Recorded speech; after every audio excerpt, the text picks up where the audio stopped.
The first time I saw her, she was standing in the glass hallway of the firm, her reflection caught between rain streaks in the city skyline. Everyone called her Mrs. Davenport, but in that moment, she didn't look like anyone's wife. She looked like a woman lost in her own thoughts, holding a paper cup of coffee that had long gone cold. I was the new assistant, 23, too eager, still believing that hard work and kindness could fix broken systems and tired people. My boss, Mr. Davenport, ran the architecture firm with precision and ego. But his wife, she had a quiet kind of authority. She was on the board, often visiting to oversee projects or host clients. The air shifted whenever she entered. She noticed me before I noticed her properly. "You're new?" she said, voice low and soft, like the first note of a cello. "What's your name?" I said, trying not to blush under her gaze.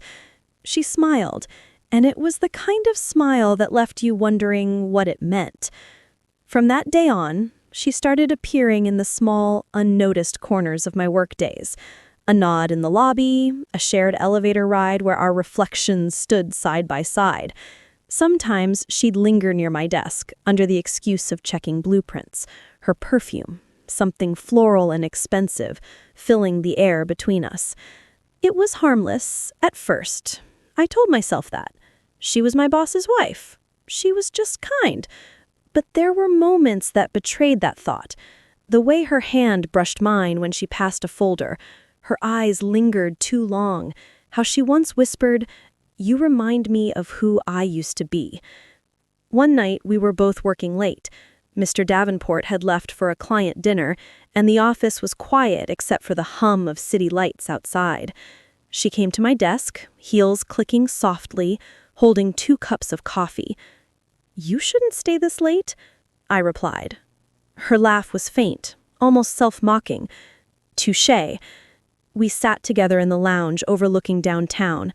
The city looked like a constellation of mistakes and miracles, and for a while neither of us spoke. She told me about her art gallery, how she had once wanted to paint full-time before she got married. I told her about my apartment with peeling wallpaper, and the dreams I wasn't sure I still believed in. When she looked at me, it felt like the world was quiet enough to hear my heartbeat. She said, "You're different." "Different how?" Her eyes softened. "You look at people as if you can still see their good side. I lost that somewhere along the way." Something in her voice cracked, and before I could stop myself, I touched her hand. Just a small touch, my fingers brushing hers. She didn't move away. For a long second, she just stared at our hands like she couldn't decide if it was wrong or inevitable. Then she whispered, "Mia, don't."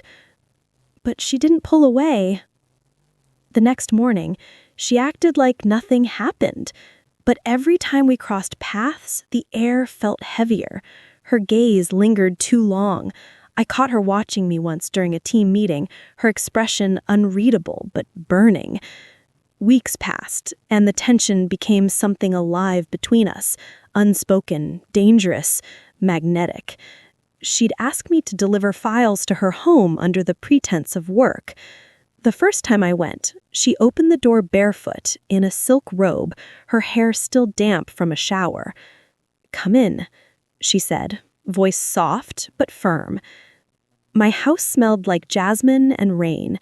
I handed her the files, pretending not to notice how her robe slipped slightly on her shoulder.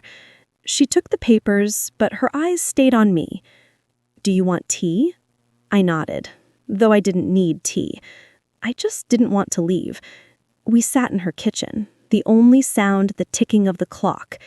She asked me questions no one else had asked before, about what I feared, what I wanted.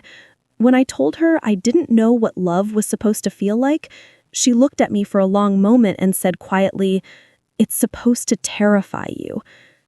That night, when I got home, I couldn't sleep. Every time I closed my eyes, I saw her standing under that kitchen light, lonely, beautiful, untouchable. The next few days, she kept her distance. Maybe she was trying to protect us both. Maybe she was afraid, but desire has its own gravity, and we were both caught in it. It happened on a Friday evening. The firm was celebrating a new project. Music, champagne, laughter, the kind of noise that hides what hearts really want. I saw her standing across the room in a silver dress, her hair in soft waves, her husband talking to investors nearby. When her eyes met mine, everything else blurred.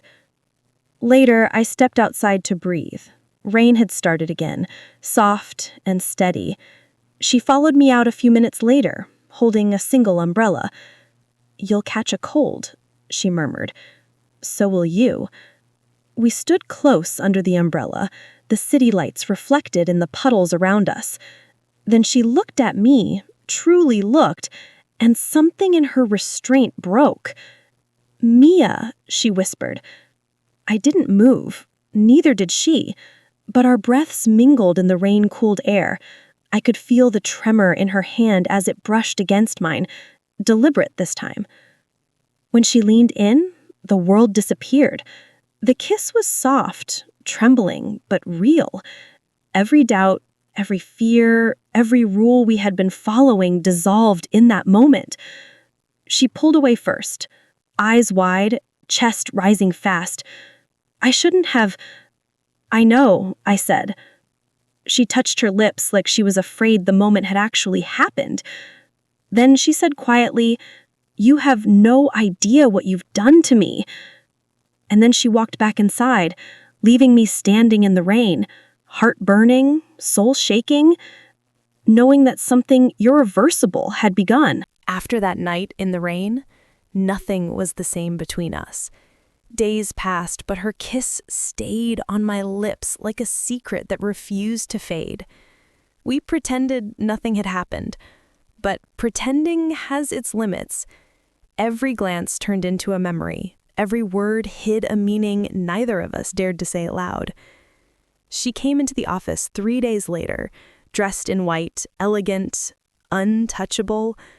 When our eyes met across the boardroom table, a small, knowing smile crossed her face, gone as quickly as it came. I couldn't breathe for the rest of the meeting. That afternoon, she called me into her husband's office under the excuse of needing help with the charity files. When I entered, she closed the door softly behind me. For a long moment, she just looked at me, then said, almost in a whisper, "Do you regret it?" I didn't answer right away. The truth was too dangerous. "Do you?" I finally asked. Her lips curved, a sad, almost helpless smile. "Every second I think about it, which is to say, all the time." I felt something twist inside me. Desire, fear, love, all at once. We stood there, the air between us thick with all the words we couldn't say. She took a slow step closer, then another, until I could feel her breath. "You make it hard to be good," she murmured. I wanted to tell her she didn't have to be good, that she could just be herself. But before I could, the door handle turned. We sprang apart as her husband entered. Mr. Davenport barely noticed me, too absorbed in his phone. He gave his wife a brief kiss on the cheek, thanked me for staying late, and left again. I stood there frozen, pulse pounding, realizing just how fragile the line between safety and discovery really was. After he left, she sat on the edge of the desk, face pale. She said, "You should go." But I didn't move. "Tell me to stop, and I will." She looked up, eyes glassy. "That's the problem, Mia. I don't want to." That night, she texted me for the first time. "You forgot your scarf in the office. Want to come get it?" It was a lie. I hadn't forgotten anything, but I went anyway. Her home looked softer at night, candles flickering against glass, the city glowing behind her. She wore a black dress, barefoot again, holding 2 glasses of wine. She said, "I wasn't sure you'd come." I said, "You knew I would." She smiled faintly. Yes, I did. We talked about everything but what mattered. Her travels, the paintings in her hallway, the little garden she was trying to grow on her balcony. But there was something electric beneath every word, every silence. Finally, she set down her glass and turned toward me. She asked me, "Do you ever wish things were different?" I said, "Every day." She nodded, eyes shimmering. Me too. The space between us disappeared. She reached out, tracing her fingers along my jaw, studying me as if committing my face to memory. The touch was gentle, but trembling. She was breaking her own rules, and she knew it. When our lips met again, it wasn't like the first time, hesitant and stolen. It was certain, desperate, inevitable. The kiss deepened, slow but burning, her hands tangling in my hair, my breath catching in hers. It wasn't just passion, it was pain, the kind that comes from loving someone you're not supposed to. When we finally pulled apart, she rested her forehead against mine and whispered, "What are we doing?" I said, "Something we can't undo." We both knew it was true, but neither of us wanted to stop. From then on, every meeting, every stolen moment became its own world. She'd brush past me in the hallway, fingertips grazing my wrist, a touch so quick no one could see, but enough to send my pulse racing. We met in quiet corners, empty offices, hotel lounges where no one knew us. One afternoon, during a conference trip to Milan, we found ourselves alone on the hotel balcony. The city shimmered in the sunset, golden and forgiving. She looked at me like she wanted to say something that scared her. She said, "I used to think love was supposed to make life simpler, but you make me feel alive in ways I forgot existed." I reached for her hand and said, "Then don't let it go." She smiled, sad and beautiful. "You make it sound easy." I said, "It could be, if we stop pretending." But she turned away, eyes glistening. "You don't understand. I built a life around pretending. I'm someone's wife, someone's partner in everything that isn't love." That night, she didn't come to my room. When I saw her the next morning, she looked collected again, distant, polished, like the woman the world expected her to be. She didn't even look my way during the meeting. But when I returned to my hotel room that night, there was an envelope under the door. Inside was a note in her handwriting. "Meet me where the rain first found us." My heart stopped. I went, of course. How could I not? She was waiting there. Same place, same umbrella, same trembling hands. The city lights reflected in her eyes as she said softly, "I can't keep fighting this." I stepped closer, then said, "Then don't." She closed her eyes for a moment, then opened them again, full of fire and fear. She said, "I told myself I couldn't fall for you, that it was just a moment. But then you smiled at me that first day in the office and ruined every defense I had left." Her voice broke, and she laughed through her tears.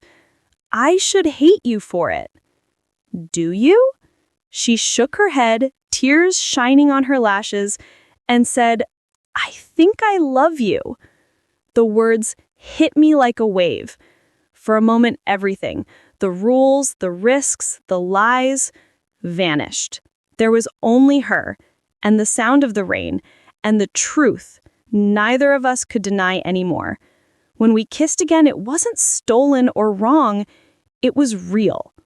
The days after that confession blurred into something dreamlike, a rhythm suspended between danger and desire. We were careful, but not careful enough.